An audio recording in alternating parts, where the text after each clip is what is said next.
Greetings and good day. This is The Channeled Truth. I'm your host, Thomas Leichardt. I'm a channeler myself, and I love exploring the works of Seth and Jane Roberts, Abraham-Hicks, Bashar, and other channels as well. With me today, I have a very, very special guest by the name of Richard Gentle. Richard is an author of many books. The most relevant for today's show is Seth Abraham Bashar. And it's a wonderful book that I've definitely read and explores all these channels. So he's a perfect guest for our show. He's coming back in a second time now. So welcome, Richard. Thanks for being on the show. Thanks for having me, Tom. Great. So today we are going to unpack the idea of synchronicity and how synchronicity arises in our lives. And of course, Seth, Abraham, and Bashar, all three of these channels, as well as my own channeling, speak about synchronicity a lot, because when you start dropping into your true natural self, you start moving and shifting into fourth density, things have a way of magically lining up in your life in ways that are perplexing to the physical mind, to the acquired mind that we are used to inhabiting. So that's what we want to launch into is the magic of synchronicity and the magic of how things beautifully can fall into place when you're really in alignment with your truth. And the way synchronicity also works when we are tied into some negative beliefs, some negative ideas, that also is synchronicity. Through synchronicity, we get the reflection of those negative beliefs as well. So there is both positive and negative synchronicity. So Richard, I'm going to let you go ahead and take it away, because I know you have some thoughts and some quotes for us. So take it away. Yeah, when we were thinking about the topic for this session, I was thinking about synchronicity, and I thought I'm going to write down my feeling about it before I explore it further with the channels. And then I'll just see if I came close to what they say. So I kind of made this short note before I went to bed. The result of the universe lining up everything that answers your wish, albeit based on your vibrational output overall, the more probable circumstances answering us in the moment physically. And that was what my first sort of idea was. And I was also thinking about this sort of the amazing sort of record keeping and the amazing sort of synchronicity, the spacious presence of the whole universe, that no thought is ever lost, and all this sort of thing that Seth has talked about in the past. And also our multi-dimensional nature of our different personal selves that actually have other lives that link with our life. And I was thinking, well, synchronicity, the bigger picture is that obviously it's all tying in. So there's other parts of our personality, our greater self, perhaps, if you like to call it, because we're just one expression in physical reality, that is perhaps aware of the things that we're desiring, the things that we are thinking, and of course that vibrational output that both Bashar and Abraham often talk about. And so given all that information that is beyond our little rational mind, which is really the interpreter for physical reality, and it doesn't really hold everything that we know and encompass, has all the kind of information coming to it in a kind of spontaneous and synchronicity kind of a way. And so all these different things can line up depending on the way we're feeling. So that's my opening thing. Great. And as you're talking, and often when I'm channeling myself, I get visual imagery. And right now what's coming to me, and what I've seen in channeling states too, is the idea of the oversoul, let's say, or the entity level, as Seth would say, and Bashar likes to use the term oversoul.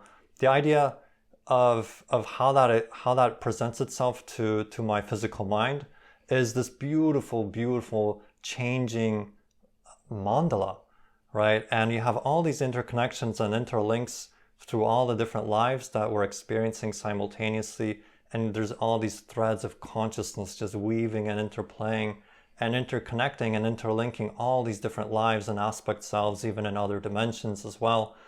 And it's this beautiful play of synchronicity, and information is constantly channeling back and forth between lives, and from of course, from our physical minds to the higher minds, then to the soul level, then to the oversoul level. And there's just this incredible network. It's this kaleidoscopic, multi-dimensional mandala. And it's just this beautiful image. So I wanted to bring that in because I could see it as you were speaking.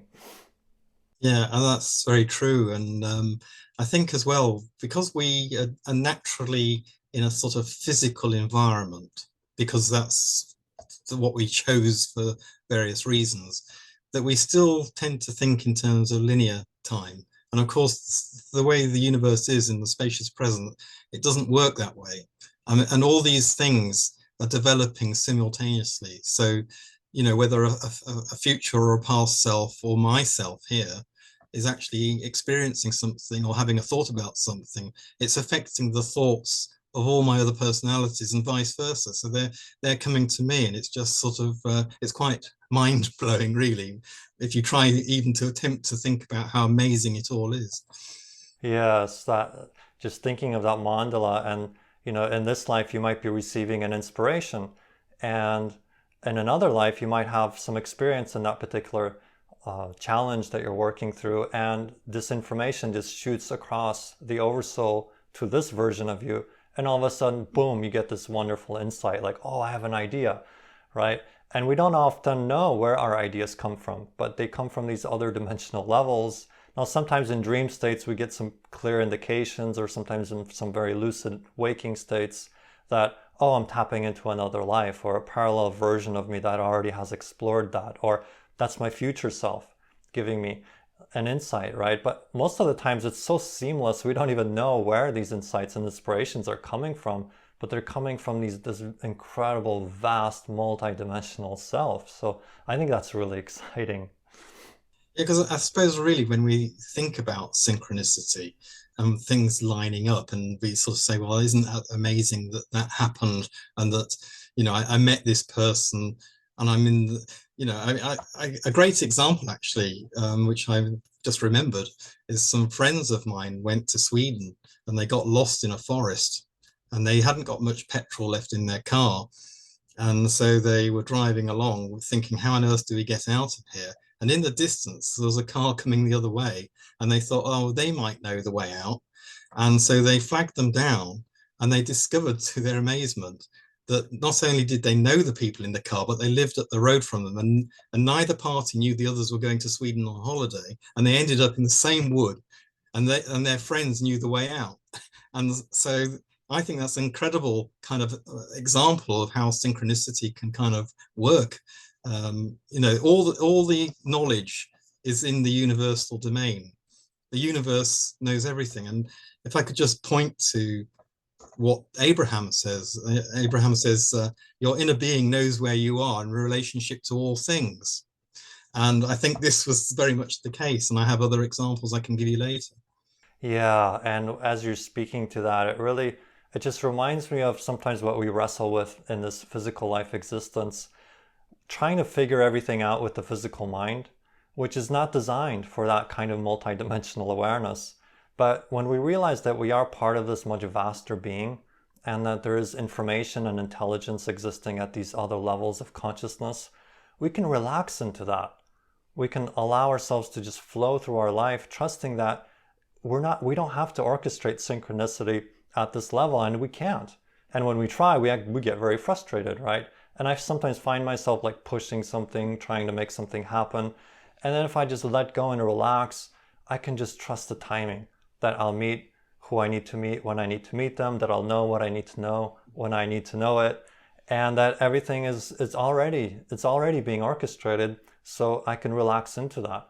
Of course, using the formula that Bashar talks about, acting on our passion to the best of our ability, taking it as far as we can with no insistence on the outcome, and staying in a positive state. So all of that puts us into alignment with that incredible inner being that you mentioned with your Abraham quote, right? Our inner being already knows everything, and where we are and what is happening and what has and will happen in time space, right? Because all time is simultaneous.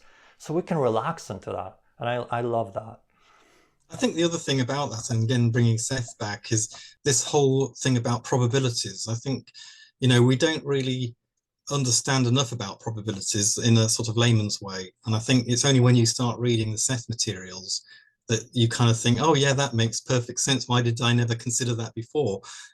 Because probabilities are just such an amazing concept, really, of the way things actually work, that the energy that you put into something creates something that's strong that might then convert from an electromagnetic energy unit into physical reality as feedback for the very thing that you're creating and co-creating. And just one other point, Bashar says that synchronicity is one of the natural tools of acting on your passion, which is what you were touching on. It's the way creation is structured.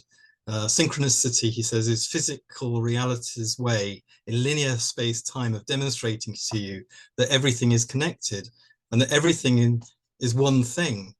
But in physical reality, it has to play out in the time-space kind of way. So he says synchronicity is a natural structure in existence. You, by allowing your vibration to be on a certain frequency, are co-creating the synchronicities with them. And it's like the vibration to like vibration. So you create the synchronicity that is reflective of the vibrational state you're in. It's a co-creation, it's an orchestration, he says, which is a great way of putting it. Yes, and I'm glad you touched into that because as we've been talking, I've been thinking about one of those laws of creation that Bashar talks about, the 5 laws. What you put out is what you get back, right? Which is what Abraham-Hicks often mentions as the law of attraction. And you mentioned that in your first quote, right? You talked about vibrational output, right? I think that is so important to realize is that, oftentimes we try to put the cart before the horse, as we say. And, the horse is what you're putting out, right? And oftentimes we get caught up in like, well, I'll put out a good frequency or a positive vibration when things happen in a certain way, right? But the idea is it's the vibrational output. That is what's putting you in alignment with what I referred to as the positive and the negative synchronicity, right? So what we put out is what we get back. So I love that. Bashar really brings this home, and so does Seth and Abraham. It's really important to mind your point of attraction, to mind what you're putting out, and put out what you want to put out, not base it on external circumstances, right? Bashar likes to say, circumstances don't matter, only state of being matters. And I love that because it's state of being is what crystallizes these synchronicities in our lives, right? And if we just choose to respond vibrationally based on what's out there, well, we're just reinforcing the same, and the same, right? Yeah, absolutely. I just think I had another thought, but I'll just have to go back to this other bit that Bashar said. He said the driving engine is your passion moving you forward. It's the synchronicity, which is the organizing principle that brings you to you, the circumstances and information and situations in exactly the correct order, at exactly the correct time, in the way you need to act on them, which I think is a very good way of putting it as well.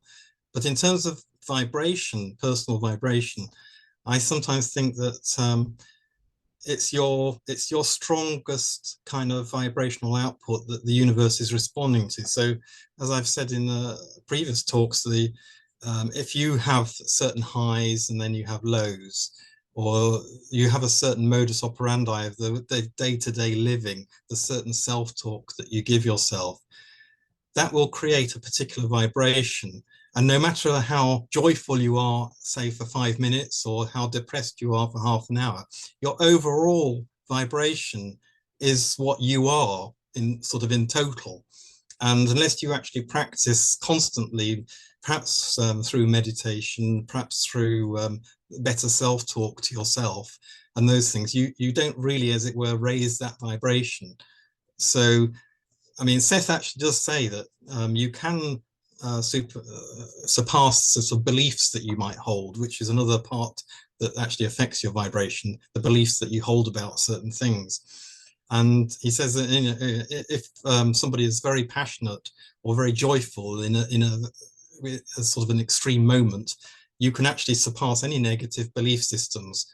And so a spontaneous manifestation could happen as a result of that. But of course, that's not generally the experience that most people have. They visualize, they imagine something, and they move towards a passion. And that passion sort of starts to bring in these synchronous things that we talk about. So things start lining up. But it does take, in this reality, usually a certain amount of time, and that's what we expect in a way. And of course, expectation is one of those great things that Seth also talks about. So you tie all these things in, and this is why we end up perhaps at this certain, if this could be our level, regardless of what's happening each side of our experience. Anyway, just something else to throw in there. Yes, and I'm glad you brought in the idea of beliefs, because that is so important. Our beliefs essentially are the filter through which our natural energy flows, and then it becomes either a pure expression of joy, ecstatic synchronicity and love and creativity, or it filters through negative beliefs, which shift that frequency down into fear, into anxiety, and so on, right? So we can always use our emotional output as a way of backtracking to what belief is generating that, right? And then when we get conscious of that belief, we can actually, we have then a choice, right? It becomes a choice versus just an unconscious habit. And I love that, because now we have the power to remove that filter and to run our energy through a different belief, right? And so a lot of the process of growth and transformation is just getting in touch with these filters that we have.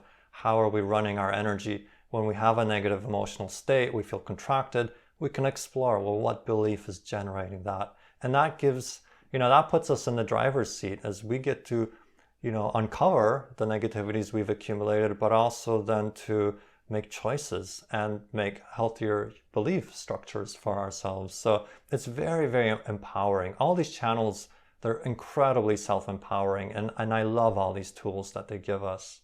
Because of course Bashar does say that about a belief that's not serving you once recognized. If you practice it again, it's not a habit, it's a choice, or words to those effects. So you can't pretend, oh well, it's just something I can't change. Once you've recognized that belief and how it's affecting you, you can either carry on with it, or you can decide to turn your attention in a different direction to try and have a better belief that takes its place. Because like all these things, it's actually quite difficult to repel something. It's much easier to attract. So you may as well, rather than trying to, stop things from coming at you, it's better to put something in its place you'd rather have. It's a lot easier to attract. Give us some I more. have another Seth quote, if you like it, on spontaneity. Seth says that spontaneity, however, represents the spirit of life itself, and it is the basis for the will to live and for those impulses that stimulate action, motion, and discovery. And I think that's a nice quote from Seth. Yes, and coming back to our, our whole overall topic of synchronicity, synchronicity is really incredible in allowing us to see what we're putting out, right? Because life lines us up with the exact situations that represent the beliefs that we're holding on to, right? So oftentimes when we say synchronicity, we're thinking of those magical events or that chance encounter that's just supercharging our life, or we meet exactly the person that really helps us along in the next stage of our journey, or something magical comes in, right? But synchronicity also has the negative component, right? Which is reflecting to us the negative beliefs that we're holding on to, right? So something's not happening, right? And then what comes up within us, right? Or, it seems like an opportunity was missed, and then we can investigate, well, do I have some beliefs about maybe I'm unworthy, maybe I believe I'm not ready, right? Or maybe it's just not the right timing, right? But then if any negativity comes up, then we can investigate that, right? So I love how synchronicity really, it's both sides of the coin, and it really tells us exactly where we're at, right? And I've really learned to welcome the so-called negative synchronicity, right, for lack of better words, because it helps me to see that, oh, here's the next challenge to overcome. Oh, you want to move forward, but here's a tether. Let's undo this tether. Let's work through this so that you can fling more further into the light, right? So synchronicity is always on your side, right? Both positive and negative synchronicities helping you to see exactly where you're at. And if you use it that way, rather than perpetuating negativity, beating yourself up, wallowing in despair, you can actually use that and say, well, what am I believing is true and what's going on here? Because the universe is doing this to serve me, right? So if you ask yourself, how can this serve me, right? Even negative events or things you don't prefer that are happening, how can I use this for positive growth, right? And that's the fourth part of the formula, right? Stay in a positive state, is to be able to use everything that comes for growth, right? Rather than just perpetuating the negativity and putting out more negativity and getting more negativity in reflection, right? One of the examples I was going to give on this sort of synchronicity happening was really where I live is one example. And I was looking for somewhere else to live.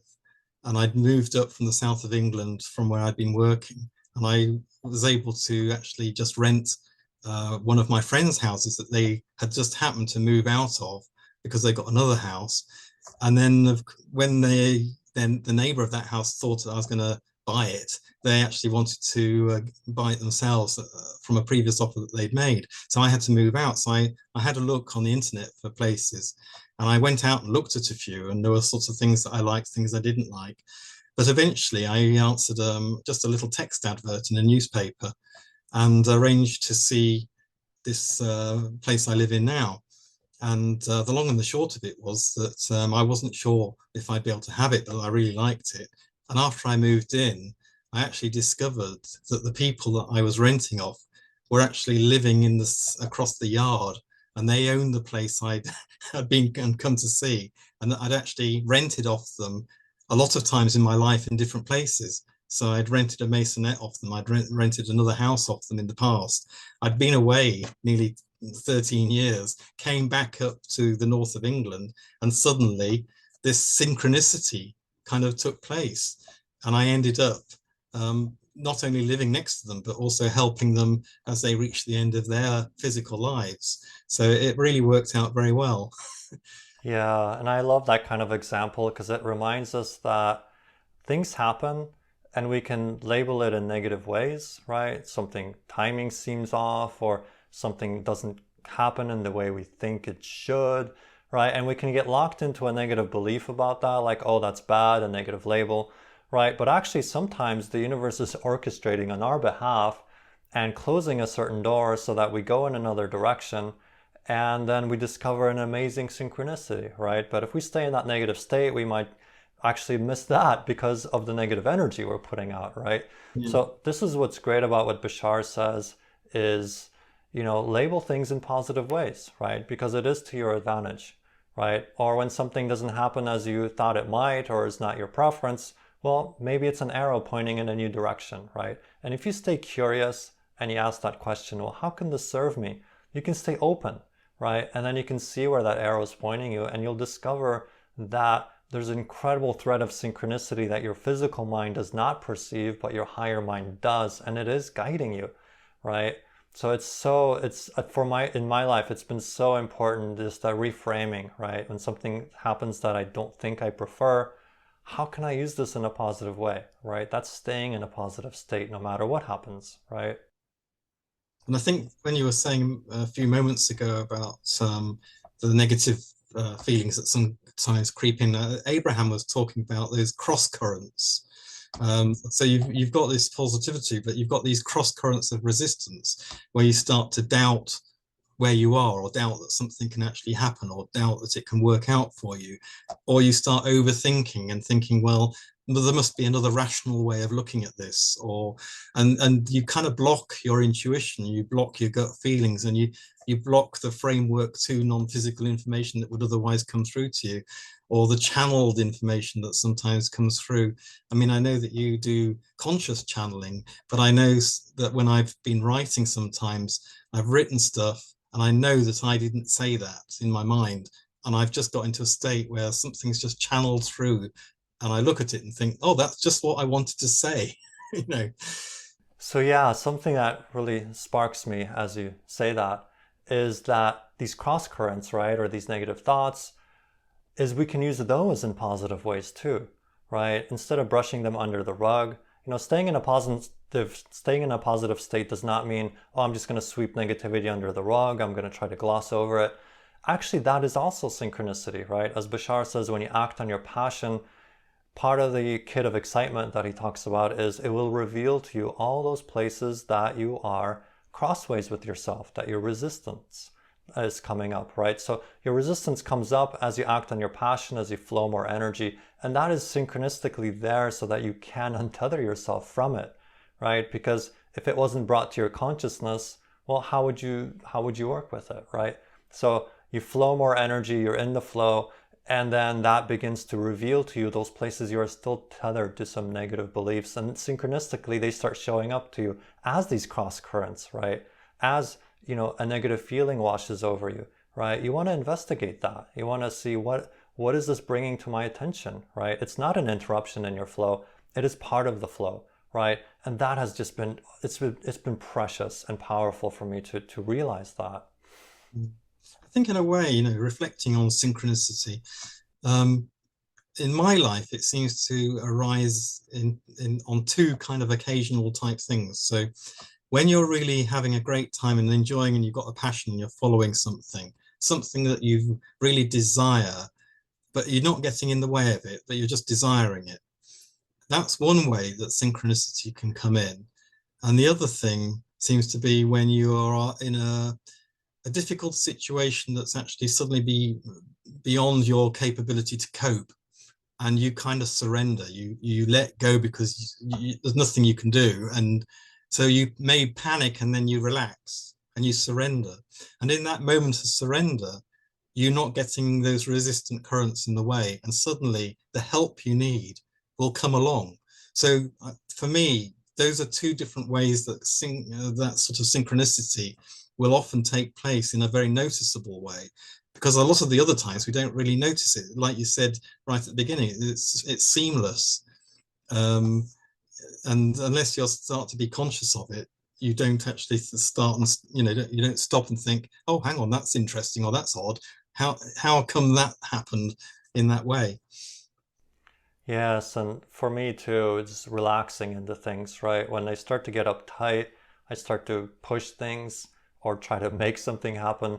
That's a really good indicator for me that I'm starting to operate from the physical mind, and I'm attempting to make it happen from this level, right? And then the resistance, right? It's the physical mind's not even designed to orchestrate synchronicity, right? So there's this process of letting go and kind of sitting into or relaxing into your life, right? I teach Qigong, right? And one of the opening stances of Qigong is the Wuji. And you just kind of relax into this structure, this posture, and you realize life supports you, right? Life supports you. You're part of this greater mandala, this beautiful, higher dimensional, extra dimensional self, and you can rest in that, right? And it loves you, it takes care of you, and you can trust that. And as soon as we relax into that, we realize we are in the flow, and we're the only ones getting in the way of it, right? Yeah, but of course, in those moments of anxiety, that rational mind, that the ego state of that mind, that part of us kind of steps in and takes over and wants to kind of take charge. And that's why people often say, when you're in that, take some deep breaths, try and relax, and then try and, do the next thing. I mean, that's always been a bit of a personal challenge for me. And I used to say sometimes to my friends when they'd ask me something out of extra to do, or something I wasn't comfortable with, I used to say, give me half an hour to panic and ask me again, because I kind of knew that I'd probably be all right. I just needed a moment to get used to the idea. Yes. Yeah, I love that because that happens in my life too. Like something extra comes in and all of a sudden the mind just goes into panic, right? And so it starts to reveal like, oh, I have some negative beliefs here, right? And as soon as I start relaxing into it, I can start to seeing like, oh, this is part of a greater flow, right? Maybe it's a challenge for me to set my boundaries, and that's part of it. Maybe it's a challenge for me to be more flexible, right? That's another side of it. So, but I have that opportunity to investigate, like, where am I coming from? But if I'm panicking, I already know there's a negative belief in there somewhere, right? That I can investigate. And that can be the synchronicity, right? Something coming in sideways. And now I have an opportunity to untether myself from yet another, third density matrix belief, right? That's holding me in a certain place. So yeah, I love that, how everything can be used in a positive way. And of course, coming into that sort of third density belief system, which, a lot of people are still very much rooted in, you've got that synchronicity can be seen as chance. And of course, we say there's no such thing as chance, because with the bigger picture, that the universe is orchestrating everything in particular ways. So synchronicity to somebody who is perhaps just living in the physical domain and sort of seeing things coming at them rather than realizing they have a contribution in the feedback that they're getting, might actually see synchronicity as a happy chance or a negative chance of something happening.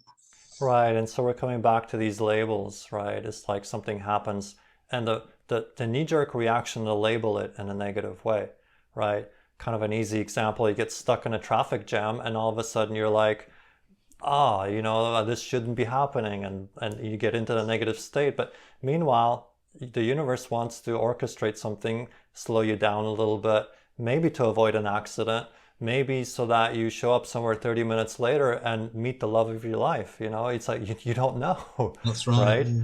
And if we stay in a positive state and just trust the flow, we can be available to that, right? Mm. I think something you mentioned it really sparks a thought for me, is that in our culture still we are pretty heavily trained to rely exclusively on the physical mind, right? So it's no surprise that as we attempting to live life from the physical mind, that's kind of our go-to place because it's what we've been trained. And so we're learning to untether ourselves from that, to relax into the higher mind, to relax into the greater self and the other levels of consciousness within which we exist, right? So it's that sense of relaxing and letting the structure of life support you instead of attempting to support yourself from this limited physical mind level, it's just not designed for that kind of orchestration, right? And of course, Seth talks about us blinking in and out of reality several million times a second, so that we're completely dismantled and then rebuilt. Well, if that's the case, the conscious part of our thinking, the real self, has nothing to do with that breaking apart, because you might be rebuilding the physical body that fast, but in terms of consciousness, if it broke apart, you wouldn't be able to remember. So that makes me think about our greater self, our greater personality that's feeding through to this portion of ourself in the physical reality. So really, that is where our memory, that's where our knowledge resides when all this is going on. And of course, physical reality, the illusion as it is, we don't really appreciate that. Yeah, as you're talking, I'm just getting this impression, you mentioned blinking in and out. Bashar, of course, talks about how we're shifting through parallel realities billions of times a second. I'm getting this impression of just straddling all these incredible probabilities and the incredible capacity for choice we have in each moment as we're blinking in and out. We literally are being recreated, right? This is something we, again, in the Qigong arts we play with when we drop into the Wuji, which is the state of consciousness of really dissolving into a greater sense of self and a state of neutrality, equanimity. It's like we get to relax and dissolve into our true natural self, and then to reemerge into a new probability, because we're reemerging all the time. And it's just getting that sense, that knack that we're already manifesting. It's how are we directing our energy? How are we manifesting? What beliefs are we coming from? If something's happening that we don't prefer, how can I use that to investigate? What is my point of attraction, right? Not glossing it over, but using it in a positive way, right? So it seems like I keep coming back to that because it's just been such a rich transformation in my own life. Yeah, and of course, the more you practice it, the easier it becomes. But there's that sort of transitionary phase where you still have the knee-jerk reaction, and then you get cross with yourself afterwards because you kind of think, well, I wish I just sort of backed off a bit or not said that. But eventually you find that it does come easier. You don't get into those feelings of conflict within yourself quite so often. They become lessened. It sort of, you have a lot of space to react, whereas in the knee-jerk realm you don't have the space because you're so with the emotion. Yes. So I think that, it gives you a psychological space in that moment of actually sort of, thinking, why is this happening? What am I creating? Do I want to carry on having this argument or feeling or whatever it is, or do I want to respond differently this time? Do I want to turn my attention to a better feeling place? As Abraham often says, go for the better feeling thought and things like that. Yes, I found that space to just be incredible, right? The space opens up and now you have choice. Like you can respond versus react in the old programmed ways, right? So that has been, and it's incredible, right? And I catch myself now, something happens and somebody does something, and I know in the past that was a huge trigger for me, and I would just go into a certain state. And now it's like I can kind of feel some of those feelings tugging on me a little bit, but I'm like, wait a minute, I can see through it now, and I can, investigate. Do I still hold on to some negativities, or here's a filter that's kind of coming in and saying, oh, look at it in this negative way. Oh, this person's rejecting you. Oh, they're proving that you're not worthy. And I'm able to pause and say, no, that's not what's happening, right? And then later it turns out I have a conversation with this person, and it, pans out that, oh, they had something else came up, something else happened, and it, there's this greater sense of understanding the flow of things. And, mainly it comes down to this, not taking things personally, right?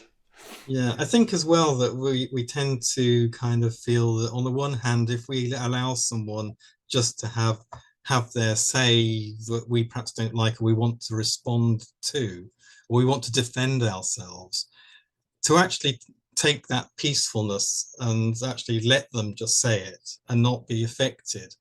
On the one hand, you could feel good that you've actually kind of been able to do that. But on the other hand, another part of your rational mind says, well, you're just acting as a doormat. You should be defending yourself, and it's kind of like, oh, they've won now because they've been allowed to say what they wanted, but you haven't said what you feel.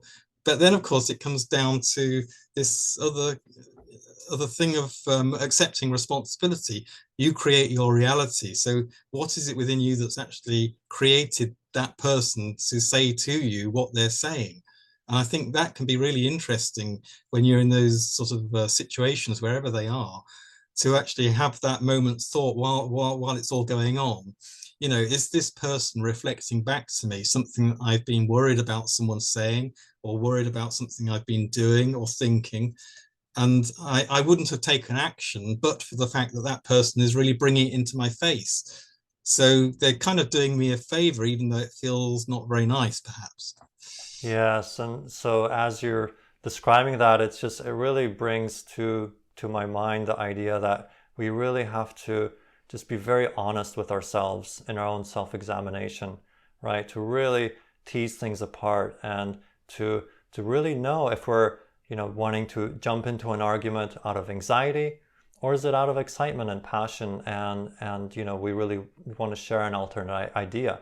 Are we really attached, insisting on a certain outcome? Are we trying to convince this person of something, right? Or is it coming out of, oh, let me express the truth here because this is going to serve and help this other person, right? So we have to really, really dive in there and be really honest in how we examine our actions, right? Mm. So And of really, course, talking about the synchronicity, we've just to round up with that, because that sort of way that can occur in those sorts of situations as well. That it's synchronicity that argument or that fallout or that event is taking place, that lots of the things have come together. The universe in its sort of wholeness and its knowingness, and knowing your vibration, the other vibration of the other person, and all the things that you can't contain in your physical mind are then manifested in one moment that you can experience. yes, it's really all about trusting the orchestration, even if you find yourself in a place you don't prefer, because it's precisely designed for you to be able to work with that. That is the stuff of consciousness. That is the path, and you can trust that it needs to happen that way because it's happening, right? Mm. And that's Mm. just, you can relax into that and use that and begin to dig in and do the self-investigations that are necessary. So I feel like we're coming to the end of our timing. So before we close out, Richard, I want to ask if there's a way you want to tell our audience how to reach you, how to find you, perhaps a website that you can give us. Yeah, the main website that I put sort of my metaphysical things and about Seth, Abraham and Bashar is called Kiku.co.uk. So it's KEEKOO.co.uk. And the other place, of course, is just facebook.com Richard Gentle will find me. And that's probably quite a good way to kind of contact me. You find me on various groups and some of the Seth groups. And if you want me, just put the @Richard Gentle or something on the post, and I can respond to it or flag up. Great. So thank you so much for being here. And thank you to our audience for being here and participating, being part of these conversations, because they are very important as we transition from third density to fourth density. So this is Tom and Richard signing off, and we will see you in the next video.